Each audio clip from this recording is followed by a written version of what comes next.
Hi వర్స్ welcome to our channel. ప్రస్తుతం మనతో పాటు దామో బాలాజీ గారు సీనియర్ జర్నలిస్ట్, వారితో ఒకసారి మాట్లాడదాం. సార్ నమస్కారం సార్. నమస్తే. సార్, కేసీఆర్ గారు ఎలక్షన్స్ అయిపోయిన 1 ఇయర్ దాకా కూడా బయటకు రాకపోవడం మనం చూస్తూ ఉన్నాం సార్. అయితే ఇప్పుడు దీనిపైన పిసిసి చీఫ్ మహేష్ కుమార్ గౌడ్ గారు స్పందించారు. ఇది కేటీఆర్ గారు కేసీఆర్ గారిని నిర్బంధిస్తున్నారు, 1 ఇయర్ నుండి కూడా ఆయన బయటకు రాకుండా ఆయన నియంత్రిస్తున్నారు, అందుకోసమే రావట్లేదని చెప్పేసి ఈయన ఆరోపణలు అయితే చేశారు సార్. ఆ పాసిబిలిటీ కనిపిస్తుంది అంటారా? నిజంగా కేటీఆర్ గారే కేసీఆర్ గారిని బయటకు రాకుండా చేస్తున్నారా? చేస్తే ఎందుకు అంటారు సార్? కేసీఆర్ ఎలక్షన్లు అయిపోయినాక డిసెంబర్లో రిజల్ట్ రాగానే ఆయన ఇమ్మీడియట్గా తన కాన్వాయ్ కూడా లేకుండా వాళ్ళ మేనల్లుడు కారులో వెళ్ళిపోయాడు, సంతోష్ కారులో. సో కనీసం ప్రెస్ మీట్ లేదు. మామూలుగా అయితే ఓడిపోయిన తర్వాత ప్రెస్ మీట్ పెట్టి ప్రజల మ్యాండేట్ని మేము శిరసావహిస్తాం, ఆమోదిస్తున్నాం, అట్లాగే గెలిచిన వాళ్ళకి కంగ్రాట్స్ చెప్పడం, ఇవన్నీ ఉంటాయన్నమాట. అవేవి లేవు. ఇప్పుడు జగన్ చేశాడు అవన్నీ. జగన్ బాధపడ్డాడు గద్గద స్వరంతో, నేను నా చెల్లెమ్మలు ఓట్లేవి అవి ఓట్లేవి ఏమైనా ఇవన్నీ బాధ వ్యక్తం చేశాడు. ఏదో మొత్తానికి ఫేస్ చేశాడు జగన్ బాధగాన. కేసీఆర్ ఫేస్ చేయలే, ఎస్కేప్ అయిపోయాడు, వెళ్ళిపోయాడు. సో దాని తర్వాత కేసీఆర్ బయటికి రాలేదు. అయితే ఆయనకి మధ్యలో యాక్సిడెంట్ అయింది. యాక్సిడెంట్ అయ్యి ఆ తుంటి వెముక ఇరిగినప్పుడు కూడా ఒక వాదన బయటకు వచ్చింది. ఇది ఆల్రెడీ కేసీఆర్ ముందు హరీష్ రావు కేటీఆర్ కొట్టుకున్నారు, దాన్ని వాళ్ళిద్దరిని ఆపడానికి కేసీఆర్ వెళ్తే వాళ్ళిద్దరు తోశారు, ఆయన పడి ఇది అనేది ఒక వాదన బయటకు. ఇది వైల్డ్ గెస్సే అర్థమవుతుంది, కానీ మొత్తానికి ఏదో జరుగుతుంది. ఎందుకంటే మామూలుగా ఎప్పుడైనా కూడా పవర్ స్ట్రగుల్ అనేది వెరీ ఇంపార్టెంట్. ఫ్యామిలీస్లో మనకి అనేక ఫ్యామిలీస్లో ఇవి ఉన్నాయి. రాజకీయ ఫ్యామిలీస్లో సోనియా గాంధీ, మేనకా గాంధీ దగ్గర నుంచి తీసుకుంటే అలగిరి స్టాలిన్ కావచ్చు, తర్వాత ఉద్ధవ్ థాకరే, రాజ్ థాకరే మధ్య థాకరే ఫ్యామిలీస్ కావచ్చు, దేవేగౌడ కుటుంబం కావచ్చు, కుమారస్వామి వాళ్ళ బ్రదర్ కావచ్చు, ఇక్కడ ఎన్టీఆర్ ఫ్యామిలీ సొంతలుడే చంద్రబాబే ఆయన్ని పదవిచ్యుతం చేయడానికి ప్లాన్ చేయడం, పార్టీని చీల్చడం కావచ్చు, ఇప్పుడు జగన్ సొంత చెల్లెలే ఇది కావచ్చు. అలాగే కేసీఆర్ ఫ్యామిలీలో కూడా ఒక కోల్డ్ వార్ నడుస్తుంది అనేది అందరికీ తెలిసిందే. ఎందుకంటే హరీష్ రావు మేనల్లుడు హరీష్ రావుకి కేటీఆర్కి మధ్య ఒక కోల్డ్ వార్ ఉంది. ఇప్పుడు కేసీఆర్ కూడా వీళ్ళిద్దరిలో ఎవరిని వారసుడిగా ప్రకటించాలనేది ఇబ్బంది. అప్పుడు ఆయన మన టీవీ9కి ఇచ్చిన ఇంటర్వ్యూలో కూడా కేసీఆర్ని ఇదే ప్రశ్న రజనీకాంత్ అడిగినప్పుడు, వారసుడుగా మేము ప్రకటించను, ప్రజలే నిర్ణయిస్తానన్నాడు. ఎప్పుడైనా ప్రజలే నిర్ణయిస్తారంటేనే అర్థం ఏంటి? నేను ఇప్పుడు నిర్ణయించే పరిస్థితి లేదు అని వదిలేయడం గాలికి, అంటే ఇబ్బంది అని. మామూలుగా ఎప్పుడైనా కూడా ఒక పార్టీ అధ్యక్షుడైతే తన తర్వాత తన వారసుడిని పర్యటిస్తారు. ఇప్పుడు చంద్రబాబుకు ఆ ఇబ్బంది లేదు. చంద్రబాబు తర్వాత వారసుడు అంటే లోకేష్.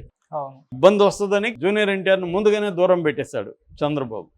ఎక్కడ ఇతను పోటీకి వస్తాడో, రేపు వారసుడు ఊరు అని డిసైడ్ చేయాలన్న పరిస్థితి వస్తుందేమో అని చంద్రబాబు తెలివిగా ముందు పెట్టాడు. కానీ కేసీఆర్ ఆ పని చేయలేకపోయాడు. ఎందుకంటే హరీష్ రావు చాలా దూకుడుగా వస్తాడు, మాస్ లీడర్ హరీష్ రావు. ప్రజల్లో మంచి పేరుంది హరీష్ రావుకి. సో అప్పటికి కూడా హరీష్ రావుని కొంతకాలం వెనకబెట్టారు. కేటీఆర్ని సీఎంగా చేసి తను నేషనల్ లెవెల్లో వెళ్దామని కూడా ప్లాన్ చేశాడు. అది వర్కౌట్ అవ్వలేదు.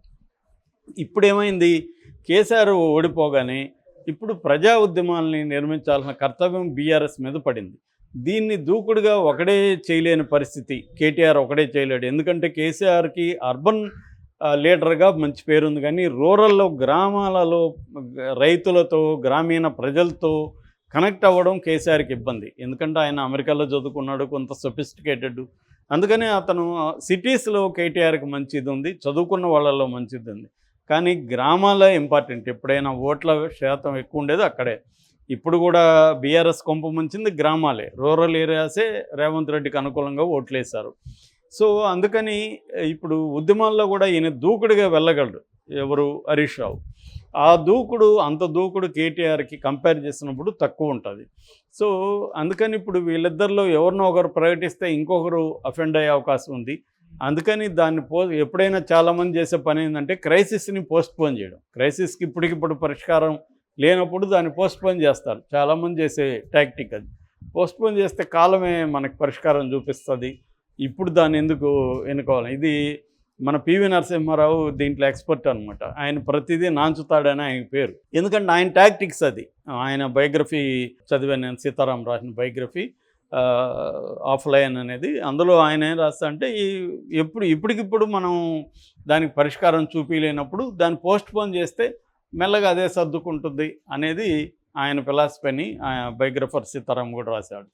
సో అలాగా ఇప్పుడు కేసీఆర్ కూడా పోస్ట్పోన్ చేస్తున్నాడు. అయితే ఇప్పుడు కాంగ్రెస్ సంబంధించిన పిసిసి అధ్యక్షుడు మహేష్ కుమార్ గౌడ్ ఆయన ఒక బాంబు పేల్చాడు నిన్న. అదేంటంటే కేసీఆర్ని కేటీఆర్ ఫామ్ హౌస్లో బంధించాడు, ఆయన బయటికి రానియకుండా తన మనుషుల్ని కాపలా పెట్టాడు ఇక్కడ. కాబట్టి కేసీఆర్ అందుకే 1 ఇయర్గా బయటికి రావట్లేదు. కేసీఆర్ని బంధించి తాను లీడర్లుగా ఎదగడానికి ట్రై చేస్తున్నాడు. అందుకే తను అరెస్ట్ అవుతాను అది అరెస్ట్ అవ్వాలనే కేటీఆర్ కోరుకుంటున్నాడు. ఎందుకంటే అరెస్ట్ అయితే తన లీడర్షిప్ ఎస్టాబ్లిష్ అవుతుంది అనేది కేటీఆర్ ప్లాను. అందుకని కావాలని కాలు దూవుతున్నాడు. రేవంత్ రెడ్డికి వ్యతిరేకంగా మొన్న లగచర్ల కుట్ర కేసు కూడా కేటీఆర్కి వస్తుంది. అంటే కావాలని రేవంత్ రెడ్డిని రెచ్చగొట్టడం ద్వారా రేవంత్ రెడ్డి తను అరెస్ట్ చేస్తే తనకి మైలేజ్ వస్తుంది, తను ఇర్రెస్పెక్టబుల్గా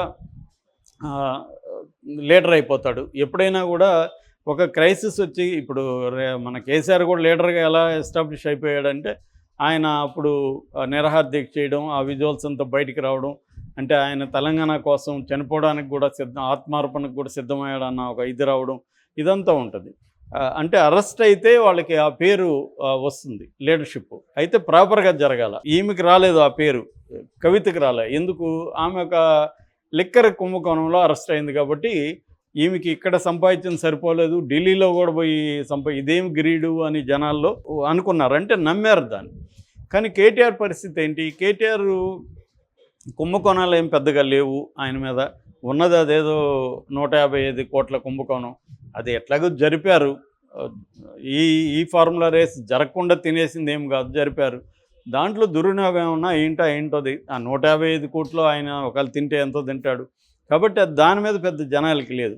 అట్లాగే లగచర్ల లాంటి దాంట్లో కూడా అక్కడ రైతులు కూడా వ్యతిరేకిస్తున్నారు. నిన్న కూడా కేటీఆర్ ఒక వీడియో ఒక ముసలామె చేశారు.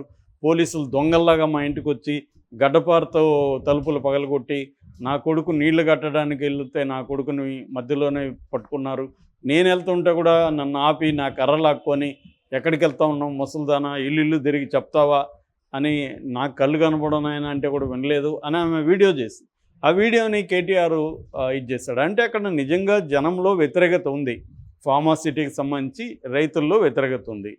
దీన్ని ఉపయోగించుకొని కేటీఆర్ అక్కడ వాళ్ళని మిలిటెంట్గా చేయడం ద్వారా, అంటే ప్రజల మీదకి పోలీసు లాటి వచ్చే విధంగా చేయడం ద్వారా జనాల్లో వ్యతిరేకత తీసుకురావడం అనేది కేటీఆర్ స్ట్రాటజీగా కనిపిస్తుంది.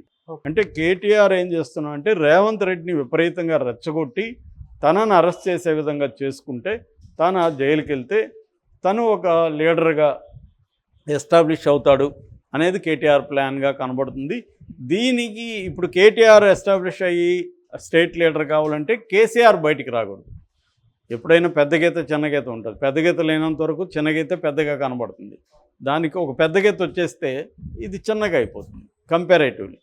అలాగే కేసీఆర్ సైలెంట్గా ఉంటే కేటీఆర్ ఫోకస్ అయితే కేటీఆరే కాబోయే సీఎంగా ప్రొజెక్ట్ అవుతుంది.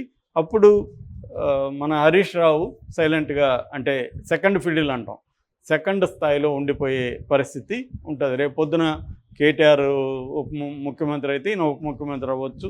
అట్లాగా ఆయన సర్దుకోవచ్చు. ఆయన అనేకసార్లు అన్నాడు కేటీఆర్ నాయకత్వంలో కేటీఆర్ సీఎం అయితే నాకు ఇబ్బంది లేదని కూడా హరీష్ రావు ప్రకటించాడు. అంటే కుదరనప్పుడు ఏం చేస్తారు, కేటీఆర్కి అటువంటి ఒక మైలేజ్ వచ్చేస్తే సైలెంట్ అయిపోతాడు. ఓకే.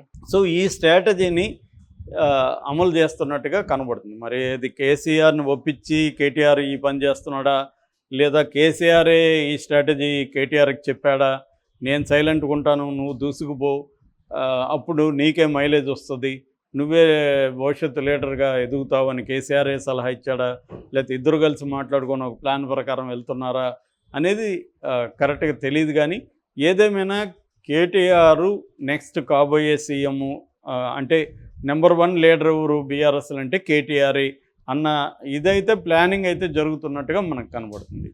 సో దీన్ని అడ్డుకోవడానికి హరీష్ రావు అయితే ఇప్పటివరకు ఏమీ ఓపెన్గా ప్రయత్నాలు చేస్తున్నట్టు కనబడదు.